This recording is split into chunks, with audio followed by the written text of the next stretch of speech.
When Principal Amanda Lewis called me into her office just as the last students were leaving, my heart sank. The tiled hallway outside echoed with the chatter of children gathering backpacks and jackets, but as soon as her door clicked shut, the sound faded, leaving only the hum of the heating system and the pounding of my pulse. She gestured to the chair across from her desk. "Please, sit down, Maya." Her tone was calm, deliberate, and oddly protective. I lowered myself into the chair, bracing for criticism, maybe even disciplinary action. My imagination spun rapidly. What if Daniel's family had already poisoned the waters against me?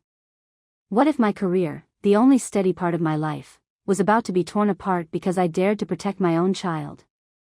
Amanda folded her hands, leaning slightly forward. Her eyes were steady, almost maternal. "First, I want you to know this: the district fully supports you." The air left my lungs in a rush. I hadn't realized until that moment how tightly I had been holding my breath all day, waiting for the other shoe to drop. She continued, her voice gaining steel. "We've already received several calls, people claiming to be concerned about your judgment. But we can recognize intimidation when we see it. None of those complaints had substance, just vague insinuations. Still, as a precaution, I've restricted your personnel file. Only administrative staff can access it now." Her words struck me with a mixture of relief and dread. Relief, because she was standing on my side. Dread, because it confirmed my worst suspicion: Daniel's family had wasted no time mobilizing their connections. They were powerful people in this city, the kind who thought rules bent to influence, and I was under no illusion about how far they might go to protect their image. I swallowed, feeling my throat ache. "Thank you," I managed, though my voice trembled. I pressed my palms against my knees to keep them from shaking. Amanda's gaze softened. "Maya, listen to me. Your teaching record is spotless. More than that, it's exemplary. You've demonstrated over and over that you put children's safety first. What you did wasn't reckless. It was exactly what we train staff to do: report suspected abuse, even when it's messy, even when it involves family." Tears pricked the corners of my eyes. For days, I had been carrying the weight of doubt. Was I overreacting? Had I ruined lives unnecessarily? But hearing those words from someone I respected anchored me. "It doesn't feel courageous," I whispered. "It feels like I lit a match and threw it into a room full of gasoline." Amanda's expression softened into something like empathy and pride combined. "Sometimes protecting children does feel like that. But courage isn't the absence of fear, it's acting despite it. You've done the right thing, Maya. Don't let anyone convince you otherwise." On Thursday morning, when Lily returned to school, the air in our apartment felt heavier than usual. She dressed quietly, smoothing the pleats of her uniform skirt with slow, deliberate motions, as though flattening the fabric could somehow flatten the memory of what had happened.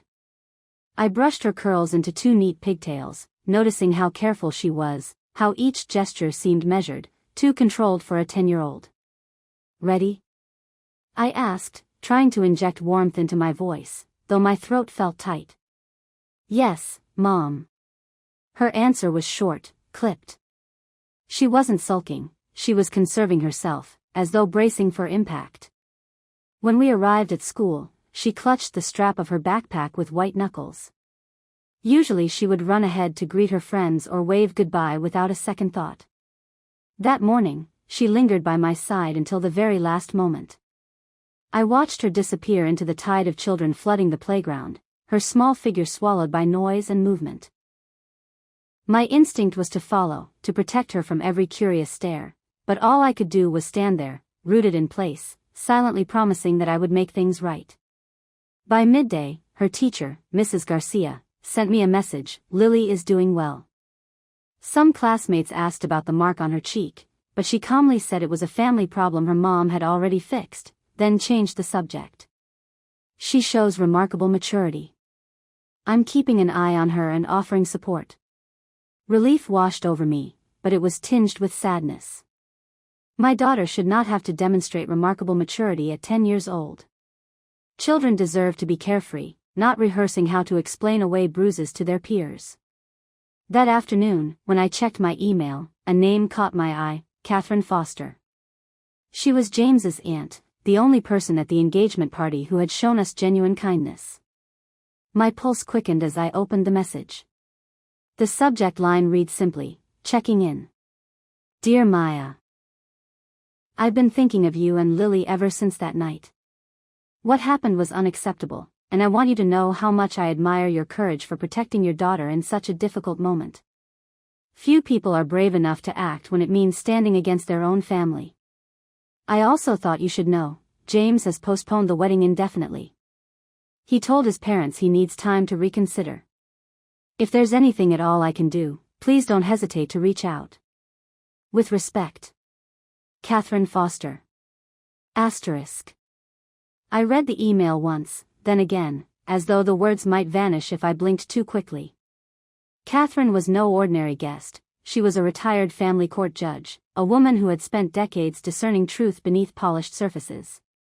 Her words felt like a lifeline, proof that someone outside my circle of friends saw what had happened and wasn't willing to dismiss it. For the first time since that night, I felt the faint stirrings of validation. If Catherine could recognize Melissa's cruelty for what it was, maybe others would too. That evening, Lily returned home with flushed cheeks and tired eyes, but there was light in her voice.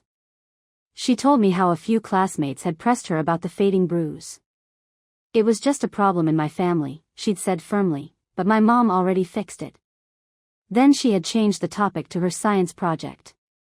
As she spoke, I felt something twist inside me. My little girl had learned, in a matter of days, to acknowledge violence without letting it define her. She refused to carry the shame of it. Pride swelled in me at her strength, but it was laced with grief, because she should never have had to be this strong. Friday afternoon brought with it another blow, though not one that surprised me. I returned home to find a certified envelope wedged beneath the rest of my mail, its heavy paper and embossed seal practically humming with menace. My stomach tightened as I slid a finger under the flap. It was from my parents' attorney. The language was formal, almost sterile, but the message was unmistakable. They intended to contest the restraining order I had filed against Hannah. The letter claimed that my actions were disproportionate, that family disputes should remain private, and, most cutting of all, that I was failing to consider Lily's long-term best interests. I read the paragraph 3 times, heat rising in my chest. The suggestion that protecting my child was somehow a betrayal of her future was almost too much to bear. They weren't simply defending my sister, they were attacking my judgment as a mother. With trembling hands, I forwarded the letter to the legal aid attorney I'd consulted earlier in the week, attaching a quick note: "Received this today. Please advise." His reply came within the hour: "This is intimidation, nothing more. The temporary restraining order has already been granted. Given the photographic evidence, witness statements, and video recordings, the judge is highly likely to approve the permanent order. Stand firm." His certainty steadied me, though the ache in my chest remained. My parents had chosen their side, and it wasn't mine. That night, I made a conscious decision: whatever ugliness unfolded in the adult world, Lily's evenings would remain sacred. Our rituals became a shield against the storm. After dinner, she climbed onto the couch with her worn stuffed rabbit, and I read aloud from the novel we had been working through, giving each character a silly voice until she laughed. When the chapter ended, we lay side by side, sharing 3 things we were grateful for. Lily's answers were simple: pancakes for breakfast, my teacher being nice, my mom keeping me safe. That last one broke me and healed me at the same time. Her gratitude reminded me why I had chosen this battle, why I would choose it 1,000 times over, no matter the cost. When I tucked her into bed, she pressed her small hand against mine and whispered, "You always protect me, right?" "Always," I promised, brushing a strand of hair from her forehead. "No matter what." As I turned off her lamp and closed the door, I realized that, in spite of the threats, the letters, and the heavy silence from relatives who preferred to look away, Lily still felt secure. She trusted me. And maybe that was the only victory that mattered. The week leading up to the hearing unfolded like a tense, drawn-out storm, each day a mix of meticulous planning, emotional preparation, and quiet reflection. I created a strict schedule for both Lily and myself. Each evening, after dinner and a brief walk to help her burn off energy, we would sit together and rehearse what might happen in the courtroom. I wanted her to feel empowered, not frightened, but also to understand the seriousness of the situation. "Mom," she asked one evening, her voice barely above a whisper, "will they be mean to me? Will they say bad things?" Her small hand found mine, clutching it as if my reassurance alone could shield her from the world. I swallowed the lump in my throat and knelt to her level. "They'll ask questions, sweetheart," I said, choosing each word carefully. "But they won't be mean. The judge and lawyers are here to make sure the truth is heard. You don't need to be afraid, because I'll be right there with you. Always." I coached her on the simplest statements, emphasizing truth without embellishment. I was hurt. My aunt hit me. My mom helped me. Her repetition of the lines was surprisingly precise, her tone confident yet gentle, and I realized that even in her young age, she was capable of facing authority with honesty and composure. The process reminded me of my own childhood attempts to navigate adult scrutiny, and I felt a protective pride swell inside me. Meanwhile, I coordinated with the legal aid attorney, who meticulously guided me through every procedural step. We compiled photographs of the handprint on Lily's cheek, text messages to witnesses, and the brief video some guests had taken with their phones. Each item of evidence was catalogued, cross-referenced, and labeled with timestamps, a detailed map of that chaotic evening. Every time I reviewed the files, the images and videos triggered a mix of anger, sadness, and an unshakable resolve. The weight of responsibility was enormous, but intertwined with it was a strange sense of empowerment. I was advocating for my daughter with precision and clarity, finally using the tools of the law to protect her from the abuse she had endured. At night, I allowed myself brief moments of reflection. The calls from relatives, the whispers at school functions, the subtle threats toward my career, they all tried to shake me. But when I looked into Lily's trusting, earnest eyes, I knew the risk was worth taking. She had begun to see me not just as her mother, but as her unwavering advocate. That trust, fragile yet potent, became the foundation upon which I would face the legal system and my family's judgment. The courthouse that morning felt cavernous and imposing, its marble floors gleaming under harsh fluorescent lights, echoing every footstep with a solemn reverberation. Lily held my hand, small and fragile against the polished expanse, yet her grip conveyed a strength born from trust and understanding. I had dressed her in a simple, comfortable pink dress, soft cotton with a small floral pattern, intended to comfort rather than impress, a shield of normalcy in a day that promised tension. My parents sat across the room, stiff-backed and whispering to each other with tightly controlled expressions. Their attorney hovered nearby, ready to interject, but they avoided any eye contact with Lily. I could feel their disapproval radiating across the polished floor, an invisible weight attempting to penetrate our bubble of safety and composure. The judge, a woman with penetrating gray eyes and an air of calm authority, reviewed the evidence methodically. Her voice was even, professional, but carried an undercurrent of empathy. She asked me to recount the events from the party, emphasizing clarity and specificity, and I did so, carefully choosing every word.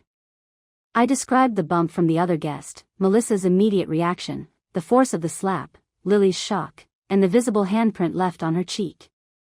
I detailed the reactions of the witnesses, the videos captured on smartphones, and the verbal threats from Melissa and my parents afterward. When the judge addressed my parents, her tone sharpened to a firm clarity. "You are not being asked to apologize for your feelings," she said. "You are being asked to respect the boundaries established to ensure this child's safety."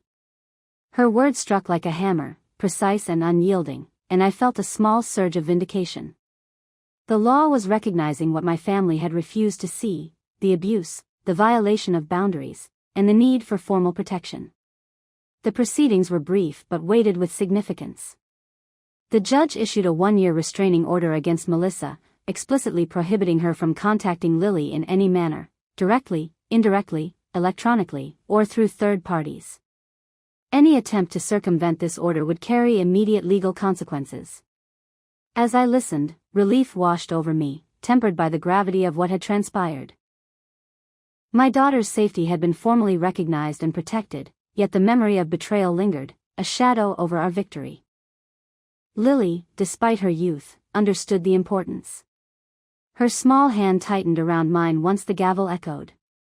"Mom, does this mean she can't hurt me anymore?" she asked softly. I reassured her with a firm squeeze, and we left the courtroom together, stepping into the chill morning air with a shared sense of survival and resilience. The drive home felt surreal, a quiet bubble in contrast to the chaos of the courtroom and the emotional turbulence of the week. The streets glistened faintly from an earlier rain, reflections of streetlights dancing on the wet pavement, as if the world itself were holding its breath alongside us. Lily sat beside me, her fingers intertwined with mine, the gesture small but grounding, her wide eyes reflecting both fear and fragile hope. "Mom," she murmured softly, breaking the silence, "will they be mad at me for saying the truth? Did I do something wrong?" The question, so innocent yet heavy, pierced me with the weight of everything we had endured. I squeezed her hand gently, meeting her gaze. "No, sweetheart," I said firmly, my voice steady despite the rush of relief and residual tension in my chest. "You did exactly what you were supposed to do. You told the truth. And that truth mattered. It helped protect you, and it will help keep you safe." I watched her small face relax slightly, though the traces of lingering anxiety remained, tucked beneath her lashes like shadows at the corner of a room. When we arrived at our apartment, the familiar environment felt comforting and strangely sacred. I allowed Lily to pick a spot in her room for a victory corner, a place where she could express her courage and process the trauma visually. She set up colored pencils, small figurines, and a notebook where she began drawing scenes of superheroes protecting children. Each panel she created was a visual testament to resilience, strength, and survival. She drew me as a towering figure shielding smaller figures from shadowy, indistinct forms, a depiction of the protection and safety she had come to associate with my presence. That evening, after tucking her into bed, I lingered in her doorway, watching her eyelids flutter with the slow rhythm of sleep. The weight of the week pressed down on me, a mixture of relief, exhaustion, and lingering fear for the future. I reflected on the courtroom, the restraining order, and the small victories that had led to this moment. Every step I had taken had been deliberate, every word carefully considered, and yet I felt a profound exhaustion. It was a mixture of physical fatigue, the emotional toll of advocating for a child in a hostile environment, and the weight of confronting decades of ingrained familial dysfunction. As the night deepened, I sat at the kitchen table with a cup of tea, reviewing the case notes and evidence one final time. Each photograph of Lily's handprint, each video clip from witnesses, was a stark reminder of what could have happened if I had hesitated, if fear had silenced me. And yet, in the quiet, I felt a strange sense of empowerment. I had stood firm, protecting the child who depended on me most. I had faced a storm of intimidation, familial pressure, and the shadows of my own past, and I had emerged both weary and resolute. Even in the quiet, I knew this was only the beginning. The restraining order would provide immediate safety, but the longer-term work, healing Lily, rebuilding trust, and navigating our complex family dynamics, would require patience, vigilance, and continual reassurance. And I was ready, more ready than ever, to meet that challenge head-on, with Lily by my side, small but courageous, as our shared anchor in a world that had, until now, been uncertain and threatening. The days that followed the hearing were a delicate balance of emotional processing, reflection, and the creation of new routines that fostered safety, confidence, and trust. Lily became increasingly engaged in her own healing process, often retreating to her room with colored pencils, watercolors, and paper to narrate and visualize her experiences. One afternoon, she drew a complex comic strip, each panel filled with intricate details that revealed her understanding of courage, protection, and justice. In the first panel, a supermom shielded children from indistinct shadowy figures. In the last panel, a group of smaller children held hands in triumph, a visual metaphor for resilience and solidarity. "Mom," she said one night, looking up from her drawing with wide, earnest eyes, "we did the right thing, didn't we? Even though it was scary?" Her question carried the weight of a lifetime compressed into a moment. The fear, the confusion, the trust, and the burgeoning self-assurance of a child who had confronted danger and witnessed her mother stand unwaveringly. "Yes, sweetheart," I replied, my voice thick with emotion. "We did the right thing. And sometimes, doing the right thing is the hardest choice of all." I traced her small hand with my finger, feeling the subtle warmth and strength in her grip, a tangible symbol of the trust she had placed in me. Meanwhile, I delved deeper into my own therapy, confronting the intricate and persistent patterns of control, favoritism, and manipulation that had shaped my upbringing. I recognized the insidious ways in which I had internalized the approval of my parents and sister as a measure of my worth, and the urgent necessity of disentangling that belief from my role as a mother. My therapist helped me see that the legal protections we had secured were not merely external shields. They were symbolic affirmations that my instincts to protect Lily were valid, necessary, and unassailable. Each day, I observed subtle changes in Lily's behavior. She began to engage more assertively with her peers at school, standing up for classmates who were teased and volunteering to lead small group activities. Her quiet confidence, once tentative and uncertain, grew more visible, radiating outward in small gestures, a hand raised in class, a polite but firm correction to a peer, a careful articulation of her feelings. I realized that our ordeal had not only fostered immediate safety but also catalyzed a remarkable growth in her emotional resilience and social agency. At home, I created structured routines that emphasized security and predictability. Morning and evening rituals became anchor points, shared breakfasts with conversation about feelings, walks after school to discuss daily experiences, and bedtime reflections where we expressed gratitude, acknowledged fears, and reinforced our mutual trust. These routines became both literal and symbolic boundaries, a framework in which Lily could rebuild her sense of stability and I could solidify my confidence as her protector. The courtroom victory, while pivotal, was only one layer of healing. We began to explore broader concepts of trust, boundaries, and emotional safety, using play, art, and storytelling as vehicles for reflection. Lily's drawings evolved to include narratives where she actively chose her allies, confronted challenges with courage, and asserted her autonomy, all internalized lessons from the events that had threatened to overwhelm her. Through it all, I confronted lingering guilt and complex emotions about my parents, my sister, and the family I had once sought to please. I recognized that their disapproval, their attempts at intimidation, and their failure to protect Lily were reflections of patterns I had spent years internalizing. Yet, for the first time, I could separate their dysfunction from my own moral compass, my own responsibilities, and my unwavering commitment to Lily's well-being. This period of extended reflection and emotional processing laid the foundation for a profound transformation. Lily's trust in me solidified into an unshakable bond, one that would anchor her through future challenges. My own sense of self-worth and clarity about family dynamics strengthened. And as we navigated these days together, the protective framework we had constructed, legal, emotional, and relational, emerged not just as a shield against past threats, but as a platform from which we could grow, thrive, and redefine the very meaning of family, safety, and courage. The following weeks carried a tense mix of anxiety and cautious optimism. Melissa's legal proceedings began in earnest, and I accompanied Lily to every step, determined to ensure her voice remained heard without being re-traumatized. Each court date felt like stepping back into the storm, but this time I had preparation, documentation, and unwavering resolve. Officer Lopez and the other witnesses provided clear statements, reinforcing that the assault was neither an accident nor a trivial act. Melissa, once confident and controlling, appeared diminished in the courtroom, her posture rigid, her expression tight with forced composure.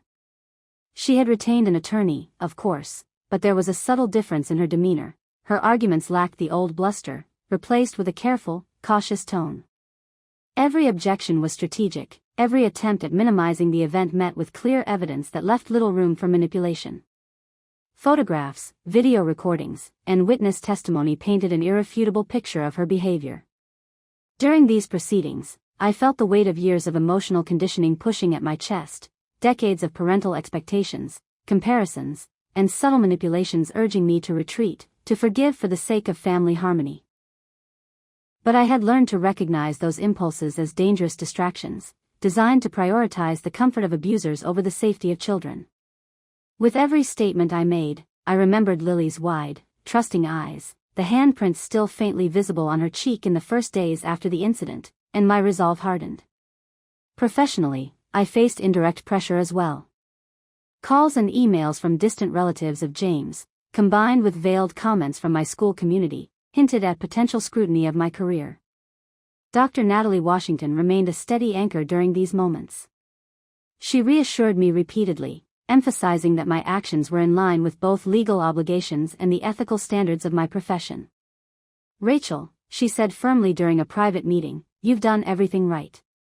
You've protected a child. Nothing else matters. Don't let intimidation shake your conviction." Melissa ultimately accepted a plea deal, agreeing to probation, mandatory anger management, and community service at a children's advocacy center. While the penalties were relatively mild, the significance was immense. Accountability had been formally recognized, and the legal system had validated our right to safety and protection. At home, we deliberately slowed our pace, creating a sanctuary from the chaos that had consumed us for months. The apartment, once a refuge I had shielded from emotional conflict, became a laboratory for growth and reassurance. We established routines that were more than practical, they were ritualistic acts of safety. Mornings began with breakfast at the kitchen table, the sunlight streaming through the curtains, warm and steady, a reminder that some things could be consistent and gentle. Over scrambled eggs and fruit, Lily would describe her dreams, her small anxieties, or moments in class where she felt proud. I listened, modeling attentive presence, reinforcing that her voice had weight and her feelings were valid. We began a bravery journal, a project Lily insisted we share. Each day, she recorded moments in which she felt brave, standing up for a classmate, asking a question she feared would be judged, or simply sharing her feelings. Some days, the entries were small: "I said hi to a new student," or "I tried the slide even though I was scared." Other days, the bravery was profound: "I told a friend she hurt my feelings," or "I told Mom how scared I felt about Aunt Melissa." I participated alongside her, writing reflections on my own boundaries and the courage it required to protect her, reinforcing the reciprocity of growth and empowerment. Therapy sessions with Dr. Bennett became a cornerstone of our routine. Play therapy allowed Lily to express fear and confusion safely.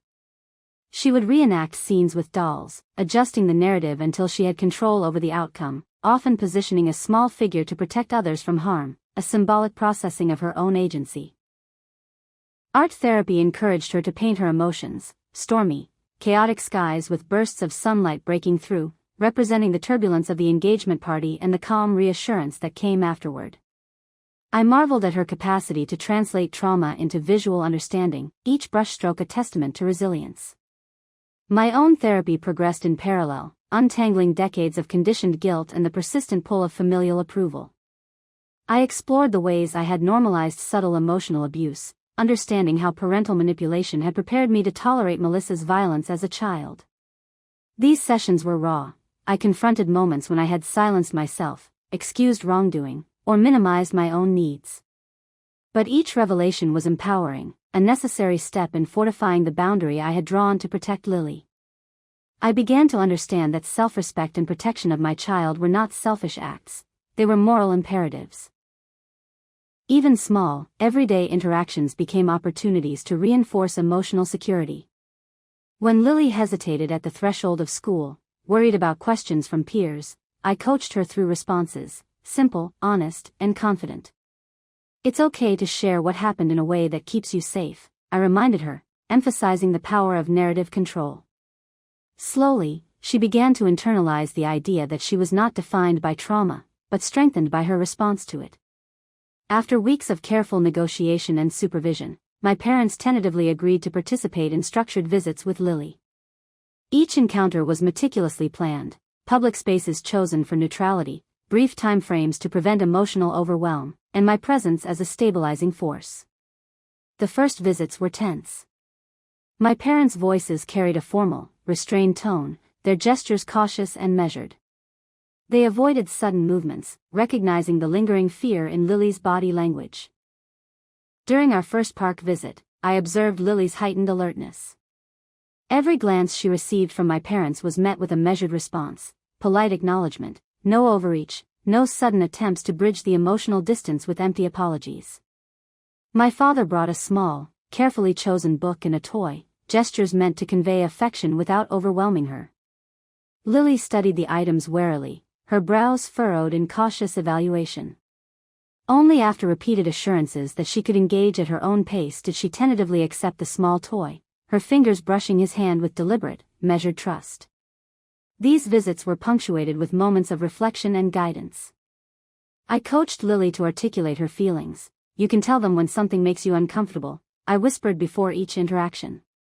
She practiced saying, "I don't like that," or "Please stop," refining her voice and reinforcing boundaries. These rehearsals empowered her, transforming fear into agency.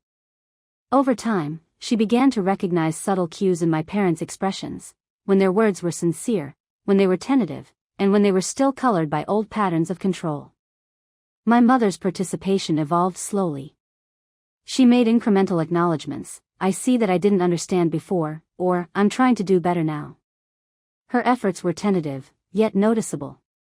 She avoided defensiveness, signaling a willingness to learn a new approach to relationships, one that emphasized safety and respect rather than hierarchy and perfection.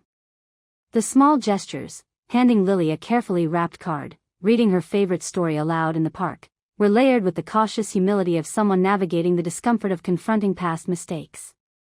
Through these visits, I observed Lily's discernment sharpen. She navigated her interactions with precision, learning when to engage and when to retreat. Her confidence was no longer rooted in defiance alone. It emerged from understanding that she had a voice, that boundaries mattered, and that respect was a two-way street.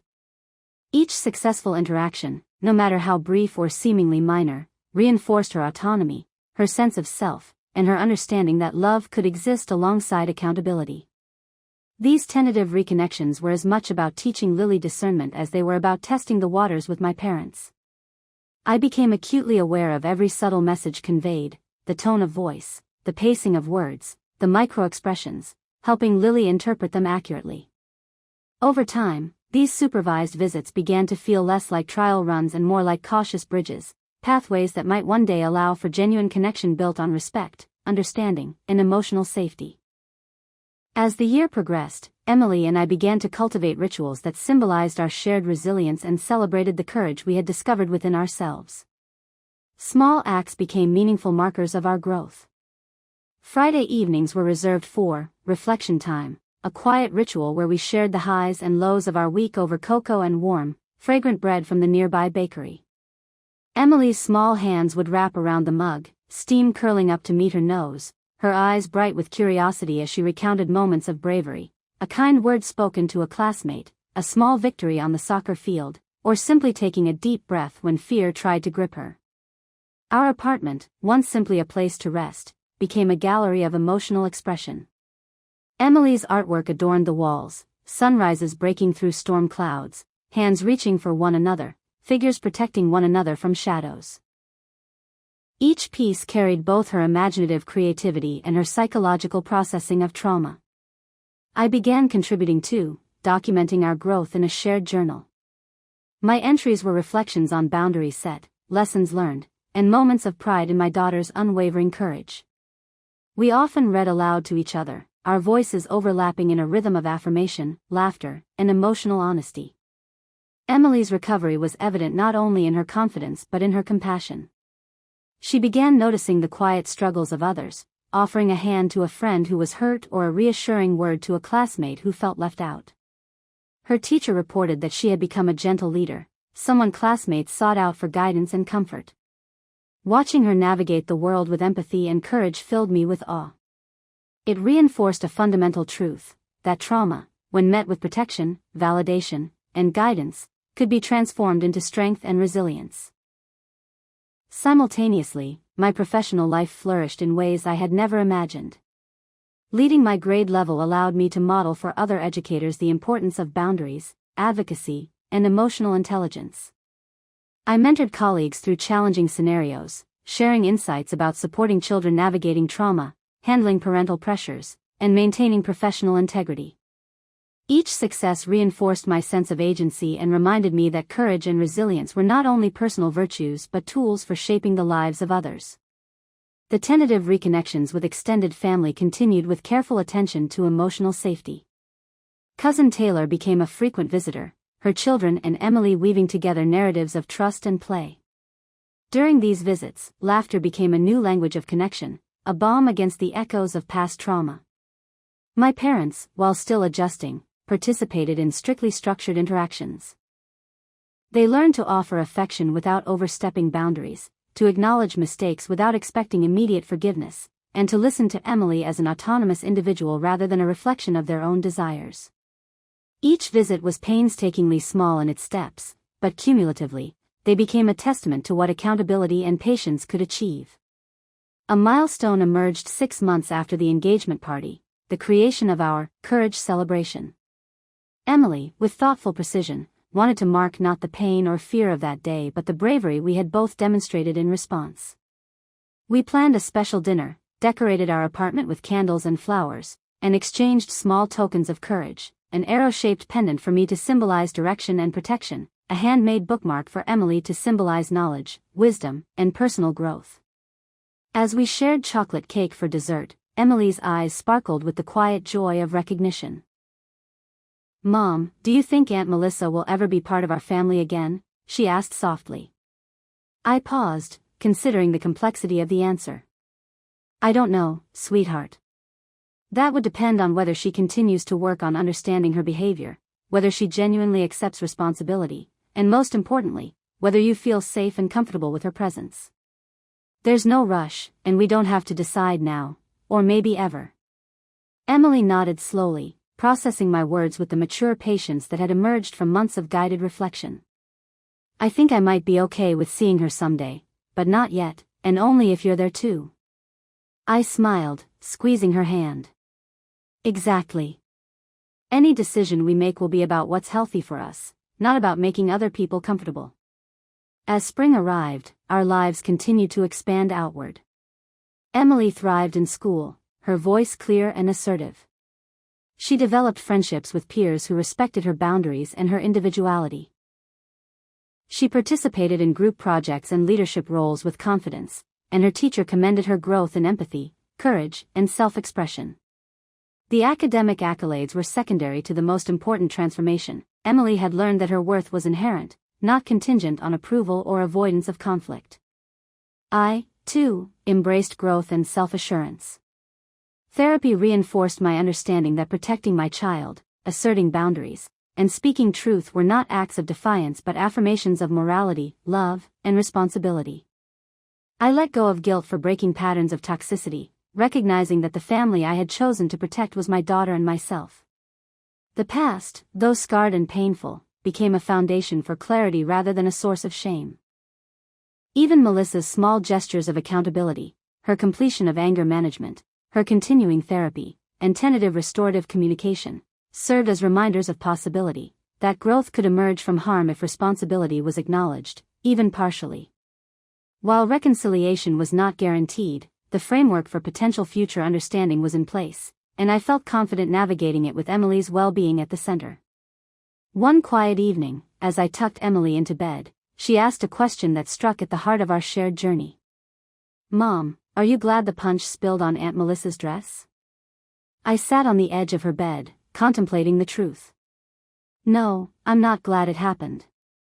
I wish the day had gone differently in many ways. But I am grateful for what we learned through that difficult experience." "What did we learn?" she asked earnestly. I smiled, tracing a finger along the edge of her quilt. "We learned that your worth isn't determined by other people's approval, even family. We learned that love should never hurt or diminish. We learned that standing up for what's right might cost relationships, but it gains self-respect. And most importantly, we learned that sometimes the family you're born into isn't as healthy as the family you choose to build." Emily nodded, her gaze steady, a small smile forming. "I like the family we're building." "Me too, sweetheart," I replied, pressing a gentle kiss to her forehead. "Me too." As I turned off the light and closed her door, I felt a profound sense of peace. Our journey had not been easy, nor was it fully complete. Healing, I knew, rarely followed a straight line. But for perhaps the first time in my life, I felt secure in my boundaries, confident in my choices, and hopeful about our future, not despite standing up to my family, but because of it. Sometimes, I realized, the bravest act of love is refusing to accept treatment that diminishes those we cherish. And sometimes, the most important family bond is not the one we inherit, but the one we protect with every fiber of our being. As the seasons shifted, the pace of life for Emily and me settled into a rhythm that felt intentional, protective, and affirming. We no longer measured our days by the demands or judgments of others. Instead, we measured them by the small victories and affirmations that emerged from our own choices. Each morning, Emily would wake with the quiet confidence of a child who knew she was valued, her small voice greeting me with her habitual, "Good morning, Mom," carrying a sincerity that seemed to radiate reassurance throughout the apartment. School remained a place of growth, not anxiety. Emily's teacher, Mrs. Garcia, reported weekly progress, emphasizing the subtle ways in which Emily now navigated her peer group with empathy and assertiveness. She intervened kindly when classmates disagreed, offered encouragement when someone stumbled, and shared her ideas with a clarity that inspired others. I realized that courage, when nurtured and validated, could ripple outward, influencing not just the individual but the surrounding community.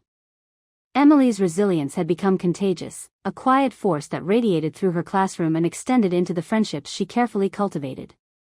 Meanwhile, my professional life took on new dimensions.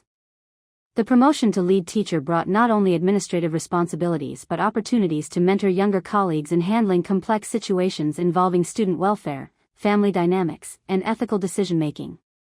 I began to lead workshops on trauma-informed teaching, sharing insights from my own experiences in a way that balanced vulnerability with authority. The feedback was overwhelmingly positive. Colleagues expressed appreciation for the clarity and courage I brought to difficult scenarios. The sense of empowerment was intoxicating, not in a boastful way, but in a grounding, stabilizing way that affirmed my capacity to navigate challenges both personal and professional. Outside the structured boundaries of school and home, Emily and I intentionally cultivated spaces for creativity, reflection, and celebration. Saturday mornings became our creation hour, where we painted, sculpted, and experimented with projects that encouraged self-expression. The walls of our apartment slowly transformed into a gallery of experiences, sketches of gardens and skies, collages of dreams and achievements, and paintings that captured moments of joy, sadness, and triumph.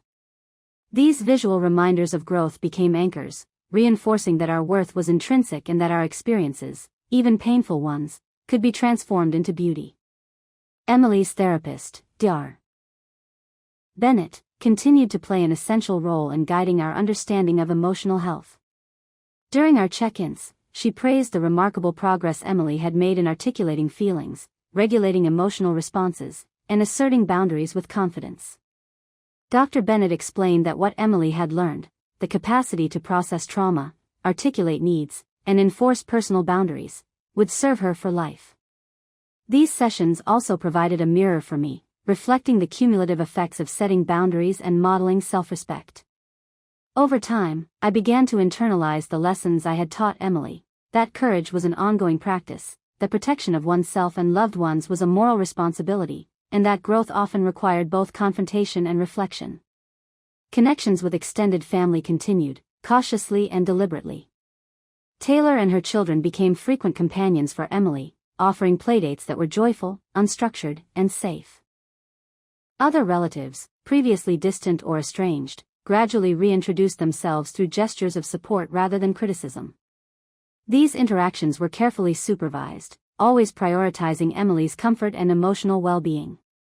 The boundaries I established were respected, and slowly, trust began to form, though always contingent on clear evidence of accountability and respect. Melissa's journey toward accountability continued at a measured pace. Through therapy, she began to explore the patterns that had contributed to her past behaviors, recognizing the interplay between family expectations, anxiety, and control. While our relationship remained guarded, I allowed small, carefully managed updates on her progress through her therapist. These updates, stripped of expectation, allowed me to witness growth without compromising the protective space I had built for Emily. By the time the year passed, Emily and I had established a network of support that extended beyond immediate family. Catherine Foster remained a guiding presence, offering mentorship and practical advice rooted in experience and empathy. James, though distant geographically, maintained a respectful awareness of Emily's well-being, his own reflections on accountability serving as a subtle reminder that even those with prior privilege could recognize and address harmful behaviors. A defining moment came unexpectedly during a late summer afternoon, as Emily and I were tending our small community garden. She paused, hands dirty and sun-warmed, looking up at me with solemn clarity. "Mom, do you think people ever really change?" she asked. I considered her carefully, the soil scent mingling with the warmth of sunlight, grounding me in the simplicity of the moment. "Sometimes, Emily," I said slowly, "people can change if they want to, if they reflect, take responsibility, and make real choices to do better. But we can't control that. What we can control is how we respond, and how we protect ourselves and each other." She nodded, returning to planting a row of sunflowers. "I like the way we're growing, even if some people aren't ready to grow too." "Yes," I said, smiling. "And that's what matters most." Emily's growth became intertwined with our family's redefinition of safety, respect, and love. Courage celebrations became a recurring ritual: small dinners, tokens of bravery, storytelling of triumphs, and reflective discussions about decisions that honored personal boundaries. These celebrations reinforced the values of self-respect, agency, and empathy. Each act, however modest, contributed to the scaffolding of our resilient lives. As the year drew to a close, I found myself reflecting on the contrast between the past and present. The days of fearing judgment, enduring criticism, and questioning my own worth had been replaced by a life rooted in intentionality, mutual respect, and protection of the vulnerable. Emily's unwavering trust in my judgment, her recognition of the courage required to defend boundaries, and her growing autonomy became profound reminders that love and strength were not always expressed through acquiescence or approval. They were expressed through standing firm, consistently and compassionately. Ultimately, the lessons of that turbulent year crystallized into a philosophy that guided both Emily and me. Courage is a daily practice, boundaries are an act of love, and the family we build with intention, through care, respect, and safety, is the family that defines us. We had reclaimed our narrative, not by erasing the past, but by learning from it, responding wisely, and choosing deliberately who and what would occupy our hearts and homes. Even in quiet moments, reading together in the early evening, laughing over playful mishaps in the kitchen, or planting seeds destined to grow into strong, resilient flowers, I felt an abiding certainty. We had created a life defined not by fear or conditional love, but by safety, trust, and empowerment. And that, I knew, was the truest form of legacy I could leave for Emily, the understanding that she was enough, that she was protected, and that courage, even when hard, could shape a life rich in love and integrity. Please subscribe for more stories like this.